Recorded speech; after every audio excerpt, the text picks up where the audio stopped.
4 metre से छोटी sub compact SUVs की अगर हम बात करते हैं इंडियन मार्केट में, तो ये सेगमेंट काफी ज्यादा बड़ा है और देखा जाए हर मैन्युफैक्चरर के पास इस सेगमेंट में एक ना एक गाड़ी मौजूद है।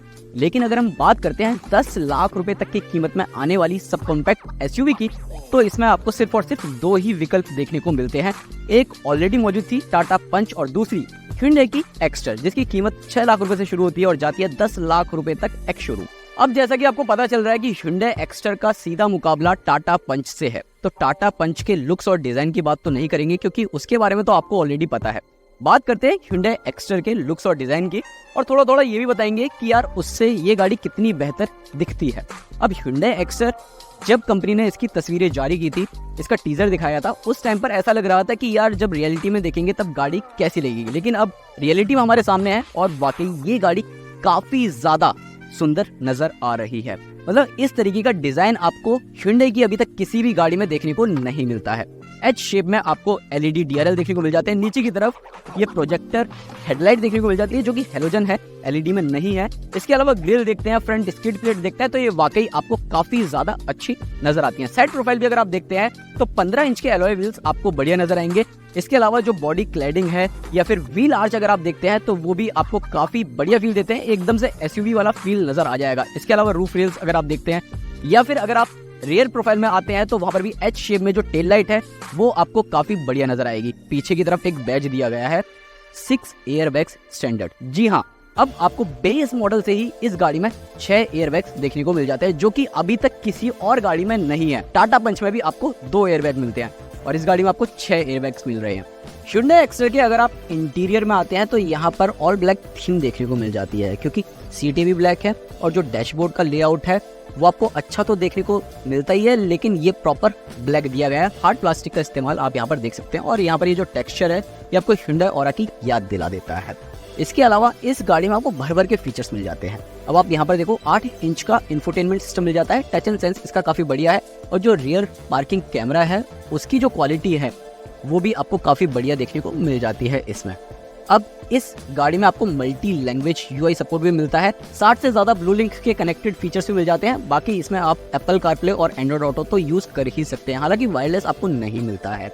बाकी अगर हम सीटों की बात करते हैं तो सीटें जो है वो आपको स्पोर्टी देखने को मिलती है, यानी कि स्पोर्ट्स सीटें आपको एक्स्टर में दी जा रही हैं। ऐसा इसलिए क्योंकि ये आपको थोड़ा सा हार्ड फील कराती है। हालांकि जिस तरीके से फैब्रिक और लेदर का मिक्सचर आपको इन सीटों में देखने को मिलता है, वहां पर Hyundai ने मुझे लगता है महारत हासिल की हुई है। इस तरीके की सीटें आपको किसी और गाड़ी में देखने को नहीं मिलती हैं। बाकी यहाँ पर आप देख रहे हो नीचे की तरफ ये आपको सेम लेआउट जैसे कि Hyundai की दूसरी गाड़ियां हैं वैसे ही देखने को मिलता है। ऑटोमेटिक क्लाइमेट कंट्रोल और यहाँ पर आपको एक टाइप C USB पोर्ट, एक type A USB port, wireless charger आपको फर्स्ट इन सेगमेंट मिल जाता है। अब फर्स्ट इन सेगमेंट फीचर्स की बात हो रही है तो आपको इलेक्ट्रिक सनरूफ भी देखने को मिल जाती है और साथ ही डैश कैम भी देखने को मिल जाता है जो कि काफी ज्यादा यूजफुल है। मुझे लगता है कि हर गाड़ी के टॉप वेरिएंट में ये डैश कैम जरूर होना चाहिए। बाकी यहाँ पर आपको इलेक्ट्रोक्रोमिक IRVM देखने को मिल जाता है और यहाँ पर अगर आप देखते हुए वाइजर पर तो यहाँ पर आपको कोई भी वैनिटी मिरर नहीं मिलता है, लेकिन ये टिकट होल्डर जरूर आप यहाँ पर देख सकते हैं। बाकी स्टीयरिंग व्हील की अगर हम बात करें तो ये सेम वैसे ही मिलता है जैसे कि आपको Hyundai की दूसरी गाड़ियों में देखने को मिलता है। स्टीयरिंग माउंटेन कंट्रोल्स आप यहाँ पर देख सकते हैं। इंस्ट्रूमेंट क्लस्टर की अगर हम बात करते हैं तो ये पूरी तरह डिजिटल है। जिस तरीके से नई वाली Hyundai वर्ना में आपको देखने को मिला था वैसा ही सेम आपको यहाँ पर इंस्ट्रूमेंट क्लस्टर देखने को मिल जाता है और इसी में ही टायर प्रेशर मॉनिटरिंग सिस्टम की जानकारी मिल जाती है। और स्टीयरिंग की अगर हम बात करें तो ये आपको टिल्ट मिलता है, टेलीस्कोपिक नहीं है, तो जो लंबे व्यक्ति इसे चलाएंगे तो उनके लिए हो सकता है थोड़ी सी दिक्कत आ जाए। खैर मैं ज्यादा लंबा नहीं हूँ तो मुझे तो दिक्कत नहीं आ रही है। बाकी नीचे की तरफ अगर आप देखते हो तो एल्यूमिनियम पैडल्स मिल जाते हैं जो कि आपको प्रॉपर स्पोर्टी फील कराते हैं। अब स्टोरेज स्पेस की अगर हम बात करते हैं तो दरवाजों पर आपको अच्छा खासा स्टोरेज स्पेस मिल जाता है। बाकी यहाँ पर ग्लव बॉक्स देखते हैं तो ये कूल्ड मिलता है और अच्छा खासा डीप स्टोरेज स्पेस आपको उसमें मिल जाता है। बाकी यहाँ पर भी आपको सामान रखने के लिए थोड़ी जगह दी गई है। अब यहाँ पर देखते हैं तो जो कप होल्डर है वो एक छोटे साइज का है और एक बड़े साइज का है, यानी कि इसमें आप वाटर बॉटल भी रख सकते हैं। बाकी यहाँ पर आपको कोई भी आर्मरेस्ट नहीं दिया जा रहा है, यहाँ थोड़ा बहुत सामान रखने के लिए जगह है। हैंड ब्रेक आप यहाँ पर देख सकते हैं। बाकी यही सारी चीजें हैं जो कि आपको इस गाड़ी में देखने को मिल रही हैं। अब चलते हैं रियर सीटों पर और देखते हैं वहां पर क्या कुछ खास देखने को मिलता है। हाँ, एक चीज जो कि मैं बताना भूल गया, आपको हेडरेस्ट तो मिलता है लेकिन ये ना एडजस्टेबल नहीं है। अब एडजस्टेबल नहीं है तो हो सकता है, जैसे मैंने बताया कि लंबे व्यक्तियों के लिए थोड़ी सी दिक्कत हो सकती है स्टीयरिंग व्हील को लेकर, तो ऐसे में हेडरेस्ट में भी हो सकती है।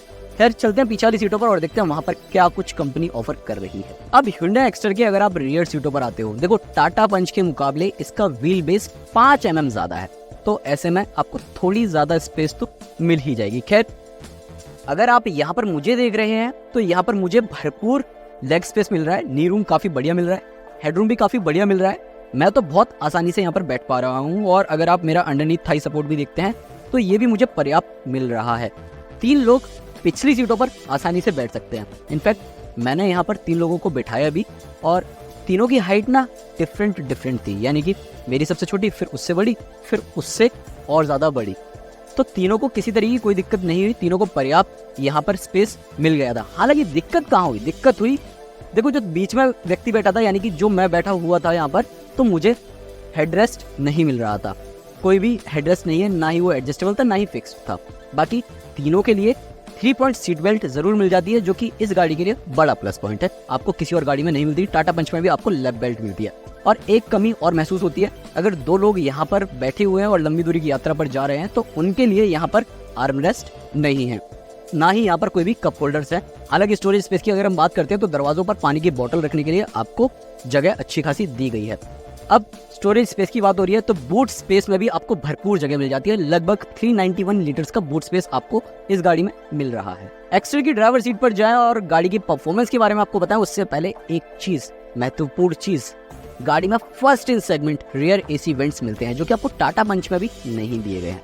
चलते हैं फटाफट से ड्राइवर सीट पर और गाड़ी को चलाकर देखते हैं कि इस गाड़ी की परफॉर्मेंस कैसी है, खासकर इस AMT ट्रांसमिशन के साथ और जो पैडल शिफ्टर्स दिए हैं उनके साथ।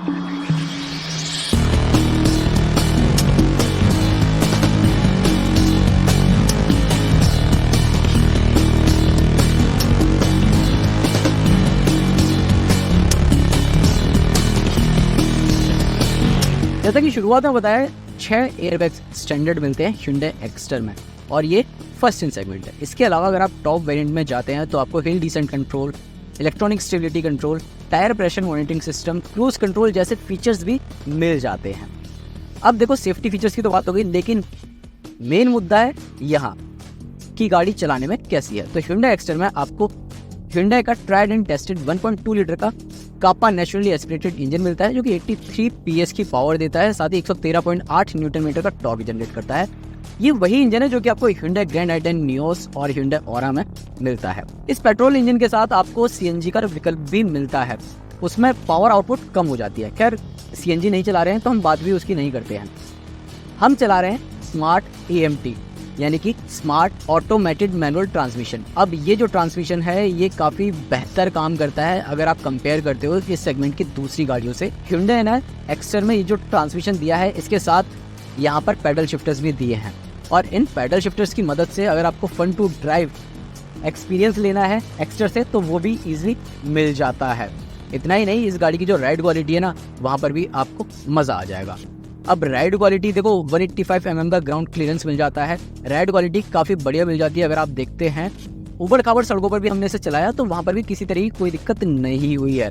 इतना ही नहीं, हम थोड़ा सा ऊंचाई पर चढ़ा रहे थे तो हिल डिसेंट कंट्रोल भी वहाँ पर काफ़ी अच्छा काम करता हुआ नजर आया है।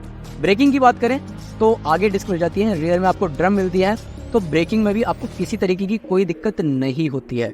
इसके अलावा अगर माइलेज की आप बात करते हो तो कंपनी का क्लेम है 19 किलोमीटर प्रति लीटर तक का माइलेज आपको दे देती है, लेकिन अगर आप सिटी में चलाते हैं तो आपको इजीली 14 से 15 किलोमीटर प्रति लीटर तक का माइलेज मिल जाता है, और अगर आप हाईवे पर चला रहे होते हैं तो आपको 18-19 किलोमीटर प्रति लीटर तक का भी माइलेज आसानी से मिल जाता है। हालांकि CNG में आपको ज़्यादा मिलता है, 27 या 26 किलोमीटर प्रति किलोग्राम आपको माइलेज मिलता है इस Hyundai एक्स्टर से।